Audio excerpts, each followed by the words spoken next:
يا أيها الذين آمنوا إذا قمتم إلى الصلاة فاغسلوا وجوهكم وأيديكم إلى المرافق وامسحوا برؤوسكم وأرجلكم إلى الكعبين وإن كنتم جنبا فاطهروا وإن كنتم مرضى أو على سفر أو جاء أحد منكم من الغائط أو لامستم النساء فلم تجدوا ماء فتيمموا صعيدا طيبا فامسحوا بوجوهكم وأيديكم منه ما يريد الله ليجعل عليكم من حرج ولكن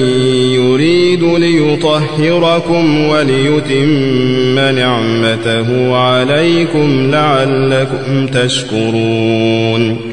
واذكروا نعمة الله عليكم وميثاقه الذي واثقكم به إذ قلتم سمعنا وأطعنا واتقوا الله إن الله عليم بذات الصدور يا أيها الذين آمنوا كونوا قوامين لله شهداء بالقسط ولا يجرمنكم شنآن قوم على ألا تعدلوا اعدلوا هو أقرب للتقوى واتقوا الله إن الله خبير بما تعملون وعد الله الذين آمنوا وعملوا الصالحات لهم مغفرة وأجر عظيم والذين كفروا وكذبوا بآياتنا أولئك أصحاب الجحيم يا أيها الذين آمنوا اذكروا نعمة الله عليكم إذ هم قوم أن يبسطوا إليكم أيديهم فكف أيديهم عنكم واتقوا الله وعلى الله فليتوكل المؤمنون ولقد أخذ الله ميثاق بني إسرائيل وبعثنا منهم 12 نقيبا وقال الله إني معكم لئن أقمتم الصلاة وآتيتم الزكاة وآمنتم برسلي وعزرتموهم وأقرضتم الله قرضا حسنا لأكفرن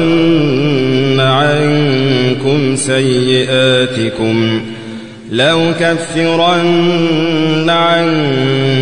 سيئاتكم ولأدخلنكم جنات تجري من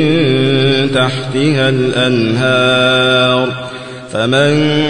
كفر بعد ذلك منكم فقد ضل سواء السبيل فبما نقضهم ميثاقهم لعناهم وجعلنا قلوبهم قاسية يحرفون الكلم عن مواضعه ونسوا حظا مما ذكروا به ولا تزال تطلع على خائنة